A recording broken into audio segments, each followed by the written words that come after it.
నమస్తే. నేను మీ Gopi. Welcome back to our channel. గత 2, 3 రోజులు మనం చూస్తూనే ఉన్నాము. పవిత్ర జయరామ్ గారు నిన్న షూటింగ్ పని మీద మొన్న ఒక 3 డేస్ బ్యాక్ బెంగుళూరు నుంచి హైదరాబాద్ వస్తున్న మార్గంలో ఇక్కడ మహబూబ్ నగర్ దగ్గర ఒక ఘోర యాక్సిడెంట్‌కి అయితే గురయ్యారు. ఆ యాక్సిడెంట్‌లో భాగంగా మన పవిత్ర జయరామ్ గారైతే మృతి చెందడం అయితే జరిగింది. సో, అదే విధంగా ఆ కార్‌లో కూడా వాళ్ళ ఎవరైతే ఉన్నారో తోటి సహనటుడు చందు గారు కూడా ఉన్నారు. సో, ఆ చందు గారు కూడా ఈరోజైతే మరణించడం అయితే జరిగింది. హ్యాక్ చేసుకొని అదే విధంగా చేతులు కూడా అతనికి బాగా యాక్సిడెంట్ అయితే జరిగింది.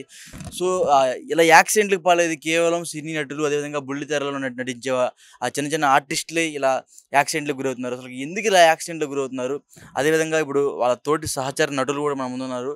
పక్కనే ఉన్న స్టూడియోలో ఉన్నారు. మన ఇప్పుడు వాళ్ళ ఇప్పుడు 'త్రినేత్ర' అనే సీరియల్ అయితే ఏదైతే ఉందో వాళ్ళ తోటి సహనటులైతే చాలామందున్నారు. సో, వాళ్ళతో కూడా కొంచెంసేపు ఆగి మనం మాట్లాడే ప్రయత్నం చేద్దాం. ఇప్పుడు మనం ఒక స్టూడియోలో ఉన్నాము. ఆ స్టూడియోలో వాళ్ళతో అంటే వాళ్ళతో పని చేసిన కొంతమంది ఎవరైతే ఉన్నారో ఆర్టిస్టులు వాళ్ళు కూడా మన పక్కనే ఉన్నారు. వాళ్ళతో ఎళ్లి కూడా మాట్లాడే ప్రయత్నం చేద్దాం. సో, అదేవిధంగా ఆయ ఆహ్, పవిత్ర జయరామ్ మీద కొంచెం బాగా ప్రేమ ఎక్కువ ఉండడం వల్ల సో, చందు గారైతే ఆమె మీద ఇట్లనే ఆశలు ఎక్కువ పెంచుకొని మైండ్ డిప్రెషన్‌లోకెళ్ళి ఆయనైతే హ్యాక్ చేసుకోవడం అయితే జరిగింది. గత 2 రోజుల నుంచి ఇదే తెలుగు రాష్ట్రాల్లో, అదేవిధంగా కర్ణాటక రాష్ట్రాల్లో ఒక సెన్సేషన్ అని చెప్పుకోవచ్చు. సో, మనకిప్పుడు ఆహ్, ఎవరైతే ఉన్నారో మన తోటి సహనటులు, సో, వాళ్ళు కూడా ఉన్నారు. వాళ్ళతో కూడా మాట్లాడే ప్రయత్నం చేద్దాం. మరీ ఘోర యాక్సిడెంట్. అతను కూడా యాక్సిడెంట్ అయినా సరే, అతనికి చేతికి బాగా కట్ అయినా సరే, చేతికి కట్ అయింది. ఇక్కడ హెడ్‌కి కూడా కొంచెం ఫ్రాక్చర్ అయింది. అతను కూడా కొంచెం డిప్రెషన్‌గా గురైపోయారని చెప్తున్నారు.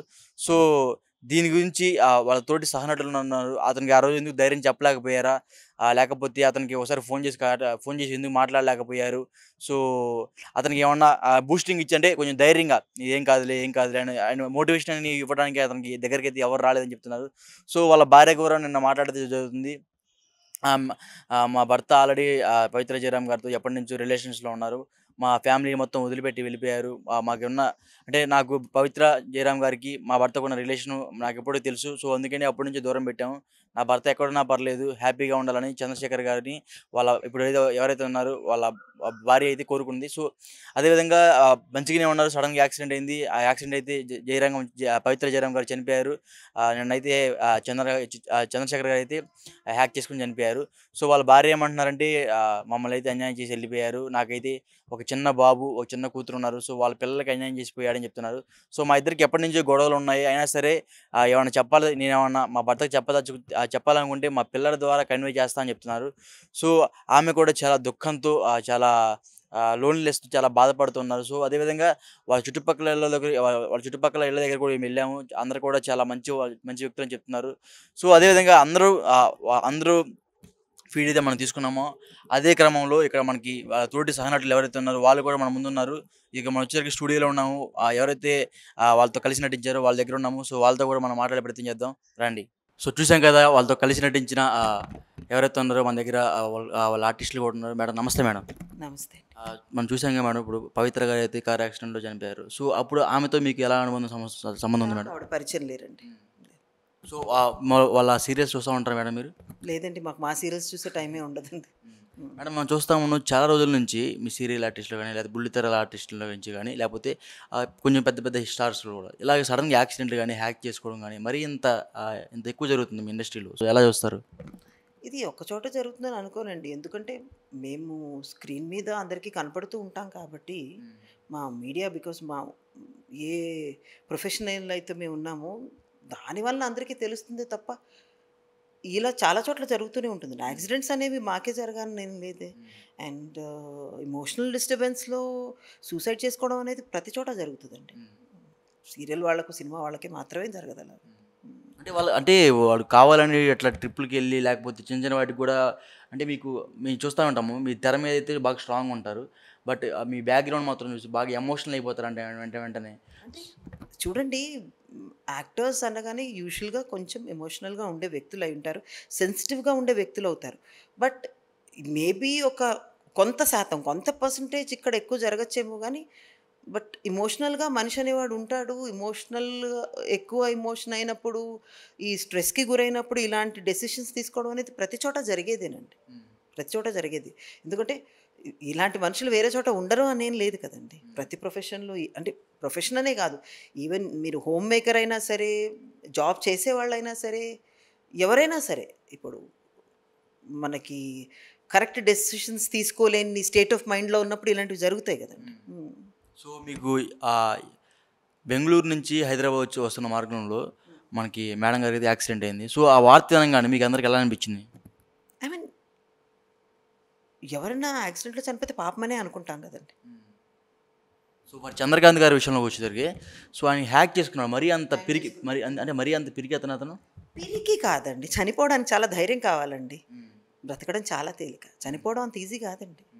బట్ ఏంటంటే ఒక్కొక్కసారి లైఫ్లో చెప్పాను కదా, స్ట్రెస్లోను ఎమోషనల్ బాగా ఎమోషనల్గా ఉండడంలోనూ ఒక్కొక్కసారి రాంగ్ డెసిషన్స్ తీసుకుంటారు అంతే.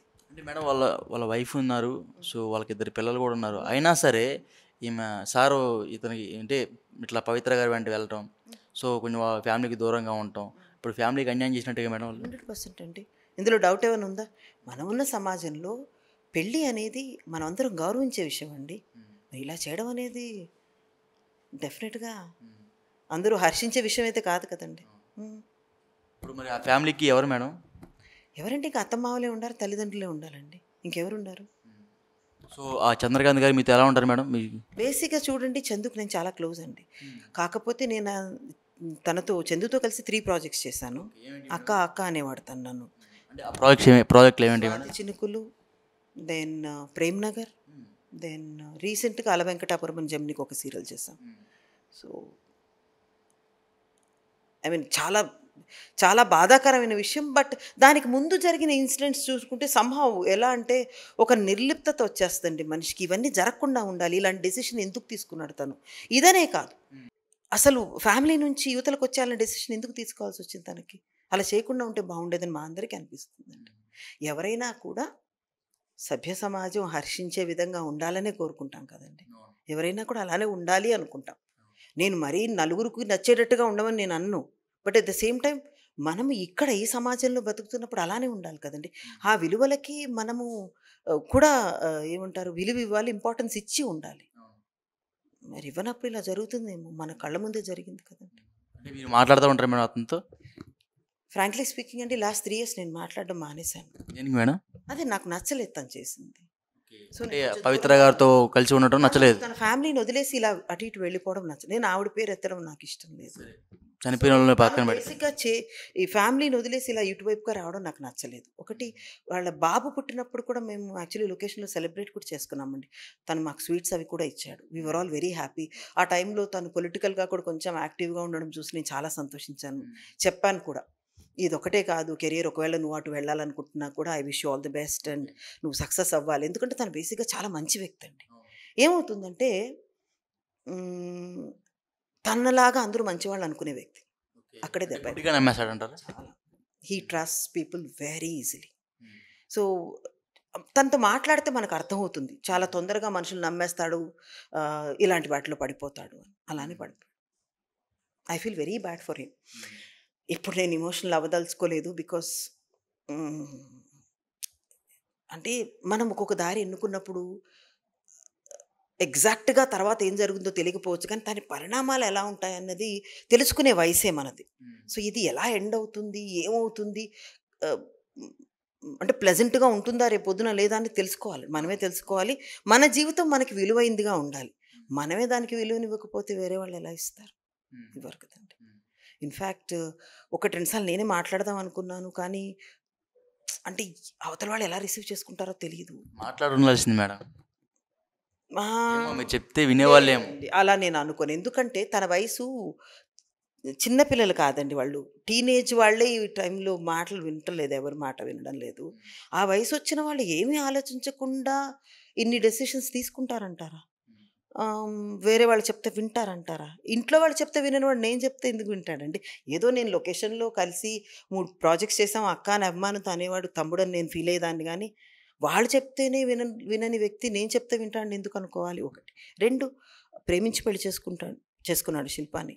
2 పిల్లలు ఉన్నారు, చిన్నపిల్లలు. మరి వాళ్ళనే కాదనుకున్నవాడు మా మాటలు ఎందుకు వింటాడండి? అంటే ఆమె కూడా చాలా బాధపడతా చెప్తుంది, నన్ను మమ్మీ మమ్మీ తిన్నావా తిన్నావా, వస్తున్నాను 5 మినిట్స్‌లో ఇంటికి వచ్చేస్తున్నాను చాలా చాలా ప్రేమగా ప్రేమగా ఉండేవాడు. మాట్లాడుతున్నాను. చాలా ప్రేమగా ఉండేవాడు. అండ్ వాళ్ళని చూసి మేము చాలా సంతోషించేవాళ్ళం. ఎవరైనా సంతోషిస్తారండి. ఎప్పుడూ కూడా ఎవరిని చూసినా కూడా వాళ్ళ మ్యారిటల్ లైఫ్ గానీ, పర్సనల్ లైఫ్, ప్రొఫెషనల్ లైఫ్ అన్నీ కూడా బావుండాలనే కోరుకుంటాం కదా! ఎవరైనా కోరుకుంటాం. కోరుకోవాలి కూడా. హ్మ్. సో, అలాంటి వ్యక్తికి సడెన్‌గా ఆయన మైండ్ ఎలా చేంజ్ అయిందంటారు? అంటే అంత మంచి ఫ్యామిలీని వదులుకొని పవిత్ర గారు